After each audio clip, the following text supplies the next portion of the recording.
తమ్ముడు ఫైన్ అయితే తప్పదు. ఇప్పుడు నువ్వు అడుగుతున్నావు చూడు, అది ఫైన్ కాదు, లంచం. నువ్వు ఈ కుర్చీలో కూర్చొని కరప్షన్ చేస్తున్నావు. అరే మరీ ఎక్కువగా మాట్లాడుతున్నావు. అటు ఇంకా మొదలు పెట్టలేదు నేను. చంబల్ వాడిని నేను, తెలుసా? అరే ఒక ఐ విట్నెస్ ఎదురుగా నువ్వు లంచం అడుగుతున్నావు. లోపల ఉన్నది మీ సీనియర్ కదా, మొత్తం అంతా విన్నాడు. ఐ విట్నెస్ అతను. ఈ రోజే నా మెయిన్స్ క్లియర్ అయింది. 1 month లో ఇంటర్వ్యూ ఉంది. ఐపీఎస్ అయిన వెంటనే నేను చేసే మొదటి సంతకం నీ సస్పెన్షన్ లెటర్ మీద ఉంటుంది, అది గుర్తుపెట్టుకో. ఏమైంది ఏమైంది? అది సార్ వీళ్ళు ఇచ్చేసి వదిలే. సార్ 3000 లంచం కూడా తీసుకున్నాడు సార్.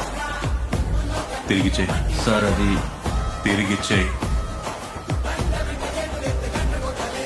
ఓపెన్ చేయండి. మనోజ్, నువ్వు చాలా బాగా మాట్లాడావు. మొదటిసారి ఒక పోలీసు లంచాన్ని తిరిగి ఇవ్వడం చూశాను.